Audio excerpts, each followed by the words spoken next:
Peace, family. This one gonna be a short one. I'm gonna just go over the English language of a few words that we like to use, what people like to use. The fact that I feel a lot of us don't read, and we should know what these words really mean, the power behind these words. If you're new to the channel, hit that subscribe button. If you're a returning viewer, as I always say, I appreciate you for checking the content out.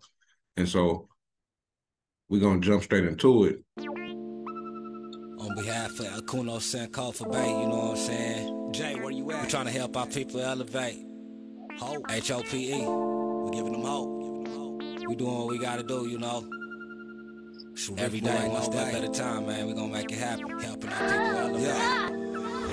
Sometimes I practice focused thought and meditate. I'm trying to come with other ways to help our people elevate and seeking knowledge, make me levitate. The lifted mental state is what results from how we orchestrate. This for the family's sake. Let's self-reflect and self-evaluate. And every day, make sure the steps you take, you calculate. Receive a master's fate. I know I can't exist without the hate, but that's okay. I balance that with higher self today. Success is on this way, and after that, my flesh can pass away.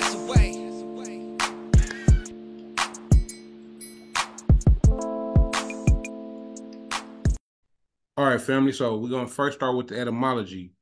And what is etymology? And so that y'all understand what I'm presenting. And this is from the Etymology Online Dictionary. But etymology came in the late 14th century. It's the facts or origins and development of a word. And so the etymology, or the etymon, as some will call it, is the origin and development of where words came from. So I'm gonna go over a few words that I had with y'all on the top of my head that I want to share with y'all from my last few years of studying, and why I feel like these words are important because, like I say, words are spells. That's why they call it spelling. And when you curse someone, you get upset with them, you're casting a curse. And we must know the energy that we're putting out into the universe. And a lot of us like to talk about our children. And the reason why I felt this video was important because there's a lot of words that we use and we don't know the meaning behind these words or the origin of these words or the definition of these words. A lot of our people cannot properly read or properly pronounce words, put them in their proper part of speech. And so that's why I felt this video was important. But the power behind the word kid, we always say, oh, them kids is bad. Them kids be acting like animals. Them kids is this, them kids is that. And so when you go back to 1200s, a kid was the young of a goat from a Scandinavian source. Young goat from Proto-Germanic. And so even Germanic, Danish, Swedish, the word has an uncertain origin, but kid goes back to a baby goat. The extended meaning child is recorded as slang by 1590. Child, it's a noun. Old English, fetus, infant, unborn, or newly born person. So a child and a kid are not the same. A kid is a young goat, and a child is a newly born person. So in almost 1600s is when they transferred the word kid to child. Now, I always relate movies back to the plantation. And why do I do that? Why do you do that, Econo? Because if we say this is in the 1500s, well, whose children were they treating like animals? Whose children did they have out there in the barn like goats? So that's just one example. Another word I want to give to y'all, we always use this word and we say, oh, I was so nice to this person and this happened to me. Well, let's deal with nice. Late 13th century. Nice means foolish, ignorant, frivolous, senseless, clumsy, careless, weak, poor, needy, simple, stupid, silly, foolish. From the Latin word nescius, I may have said that wrong, but ignorant, unaware, you see where I'm going with this. And so nice is not a, what's the other word? Kind. You have words like autograph and signature. We may think they're the same, but they're not the same. They have different definitions. A driver and a traveler, we may think they're the same, but they have different meanings. Another word I want to deal with, because a lot of people like to use this word. This word, like I say, has power. Even when it comes to the politicians, they always May God bless America. Bless, right? Middle English, blessing. From Old English, blessed in, blessed in. But when you go into it, it says to consecrate by a religious rite, make holy, give thanks. From Proto Germanic, hallow with blood or to mark with blood. Originally, a blood sprinkling on the pagan altars. And so, why do you think there's so much chaos? May God bless America. May God make bloodshed. Mark America with bloodshed, is what they're saying. It's trick in these words that y'all don't understand the spells in these words, the power in these words. Then you have words like spirit, since we talked about belief. Spirit is a noun. And so what is spirit? Came in the mid-13th century. Life, the animating of vital principles in man and animals. But spirit deals with, from Latin spiritus, breathing, restoration also of the wind, breath, breath of a God, inspiration of breath, breath of life, hence life itself. And so spirit deals with the art of breathing. In other words, as we deal with belief, like I said, I want to put on here the difference between belief and knowing, or to know, Old English. So knowing is a verb. To perceive or to understand as a fact or truth, opposed to believe, know how, to do something. So from Proto-Germanic, new. Old High Germanic, the power word is know, to know. And so knowing and believing are two different things. It's the opposite, it's opposed to believe. It's the opposite of belief. Let's go back to the plantation, right? Early 15th century. Let's start there. Let's start there. Early 15th century, right? 1500, so you had kids. Our children were considered kids. They were considered animals. You were given a last name. You belonged to that family. You were given a first name. You belonged to that family. And so what made you a part of that family? How did you become the family? You were a servant of a household. Our ancestors were servants of households, the servants in the household, thus also members of a household. It says right here, servants, slaves. So a family in its origin dealt with servants and slaves. I want to finish this etymology segment up with one last word to show y'all the power of these spells. And so go back to the plantation. If you're beat, or just say common day, you got a habit that you do consistently for 30 days, or something that you do consistently for 30 days, it becomes a habit. If you beat a person and tell them that they're a Black, Negro, colored, African American, consistently, you beat this person. You black nigga, you black nigga, you black nigga. Eventually, they're going to think that's who they are. And why did I say that? Why did I bring that up? Because I want to deal with this word, troglodyte niger. Well, what is a troglodyte, Econo?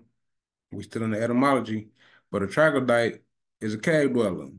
Came in 1550 from the English word troglodyte, directly from the Latin word troglodyte, plural, Greek, troglodyte, cave dweller, caveman, all the same.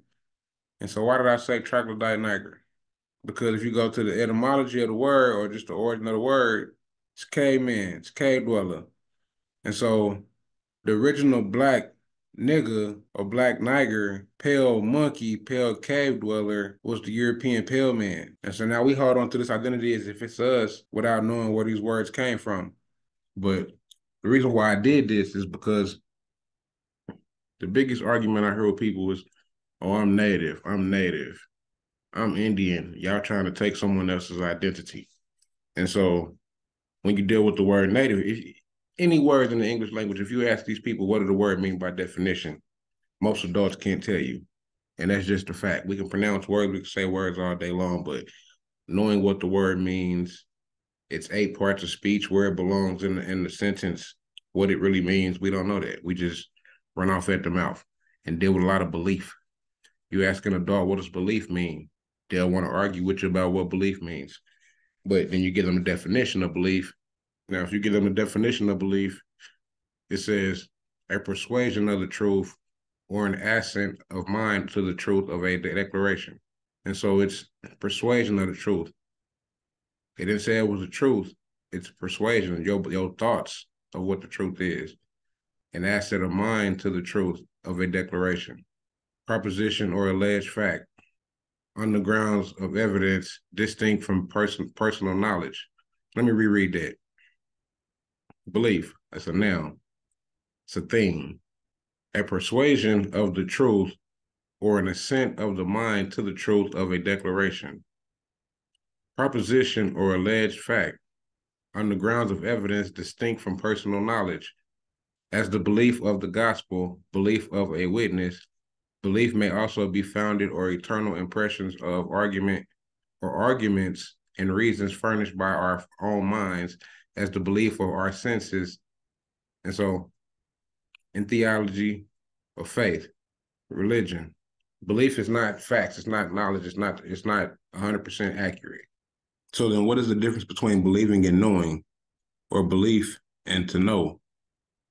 Well, to know, which is a verb, which means to perceive with certainty, to understand clearly, to have a clear and certain perception of truth, fact, or anything that actually exists. To know a thing includes all doubts or certainty of its existence. We know that we see with our eyes or perceive by our other senses. We know that the fire and water are different substances. We know that the truth and falsehood express ideas incompatible with each other. We know that a circle is not a square. We do not know the truth of reports, nor can we always know what to believe. And so again, right, even here, nor can we always know what to believe. And so knowing and believing are not the same. And so going back to where I'm going with that, so I don't go too deep off the deep end, we deal with this word native. A lot of European or Caucasians or even the so-called Native Americans like to identify themselves as natives. And they are native. I give them that, but that doesn't make them indigenous or aboriginal or the original people of the Americas just because they're native. We all speak the English language, so people like to argue, oh, that's the white man's book, but you speaking his language. And it's not a white man, it's the English man from England. It's his language, and we speak it. So, yeah, a native, which is an adjective, it's a way of describing someone. It's not a noun, it's not a person. It's a way of describing someone. It's an adjective. Produced by nature, original, born with the being, natural, not acquired as native genius, native affections, or native talent or disposition. Again, native is an adjective, produced by nature, original, or born with the being. And so produced by nature, not fictitious or artificial, as native or native color, conferred by birth. And so, yeah, you can be born wherever you're born at. So I'm from Oklahoma, so I'm a native of Oklahoma because I'm born here. But my ancestors didn't originate here. My ancestors originated in the South of Americas. Also, real quick, I want you to see right here, native also applies to one born in any place. It's said to be native of that place, whether country, city, or town. So again, anybody could be saying they're Native American. If you're born in America, that don't make you indigenous or aboriginal to the Americas. Then, oh, also, yeah, this is the American Dictionary on the English language, and this is Webster's 1828 unabridged dictionary. And so American, the adjective pertains to the America, which you have North, Central, and South America. Real simple, my people. North, Central, and South. Now the noun for American, a native of America, originally applied to the Aboriginal or copper-colored races found here by the Europeans, but now applied to the descendants of Europeans born in America. So now it applies to the Europeans born in the Americas. If we look at copper, this is the many complexions of copper. You have the reddish copper, or reddish brown copper, and the brown copper. And what complexion was the Washington Redskins logo? This right here is what all the controversy was about. He don't look like those modern natives we see today, but a lot of people will argue with you about that. And so, yeah, this is what the copper colored people look like, the copper complected people. Then I want to deal with this word black, because many adults in the Americas, or America, United States, however you want to say it, we like to identify ourselves as crayon colors. black, and white. And then we'll argue with people to defend these labels without the proper knowledge of the label. And so black also is an adjective. It's not a noun. It's not a people. So neither is white. It's not a people. It's a way of describing something. But in its origin, according to Webster's English language, it was the color of night, destitute of light, dark, darkness by clouds, as the heavens black with clouds, atrociously wicked, horrible, as a black deed or crime, dismal, mournful. Mourning deals with death. Mournful deals with death. But then you have where you scroll down later on where a Negro person whose skin is black. But how can your skin be an adjective? You would have had to been copper complected. But then also, let's go to the etymology. The etymology dictionary. All this, we're in the age of technology. Anything you want to look up, if you don't have a hard copy, you can just look this information up. Black, the adjective. The same root produced Middle English blake, which means pale. So black,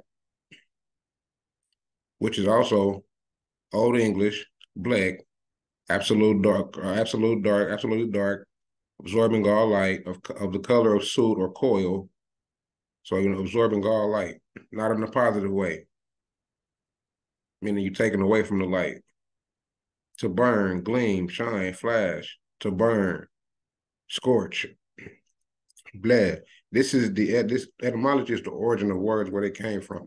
And so black, Old English, the adjective, its origin into Middle English produced the English blake, which meant pale. Black was used of dark-skinned people in Old English of coffee with nothing added, attested by 1796. The meaning fierce, terrible, wicked is from the late 14th century. So, still what our ancestors had to go through. Fierce, terrible, wicked, late 14th century. It tells you right here, the metaphor use of the Greek word, it's a Greek word. Then again, we deal with this is a map of the Americas. And the reason why I have this here is because when you deal with the word America, according to Webster, which is a noun, it's a place, from Amerigo Vespucci, a Florentine who pretended to have first discovered the Western continent. So according to them, he was supposedly the first one to discover the continent, but he didn't, because people were already here. We were already here. But it says America's the landmass. I'm gonna give you the altitude and latitude.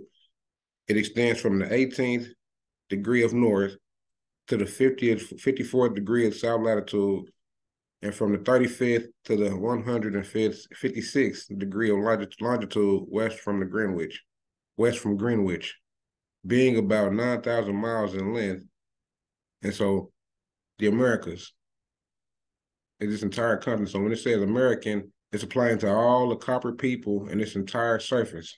As I spoke on the old video I did where Virginia reclassified Native Americans as colored or as Negro, here's the information right here. Indians reclassified as colored. As registrar, Plecker directed the reclassification of nearly all Virginia Indians as colored on their birth and marriage certificates because he was convinced that most Indians had African heritage and were trying to pass as Indians to evade segregation. They didn't want to let the original people get these rights because, as the video I did, they enslaved the indigenous people here and our brothers and sisters from the melanin coast of Africa. But I ain't had too much I wanted to go into. I just want to share a little bit with y'all. This probably ain't going to be too long. But let me know what y'all think. If y'all already aware with the language. If you don't think this means anything to you, let me know. If you don't care, hey, that's cool. If you do, let's build on the conversation. Etymology of the word black, meaning pale. It's an adjective, it's not a noun. I mean, this is third grade English. I'm trying to find something real simple. And it's sad that we have to go back this far. but we do because as adults, we weren't taught properly. A noun refers to a person, concept, place, or thing. Pronoun used in the place of a noun. An adjective modifies a noun or pronoun. An adverb can modify a verb, adjective, adverb, or a whole sentence. The verb describes an action, occurrence, or state of being. Preposition usually show the relationship between the different parts of the sentence. Conjunction connects different parts of a sentence.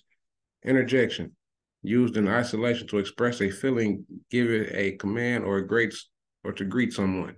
Like I said, this ain't gonna be nothing too long. Something short. Peace and love, family.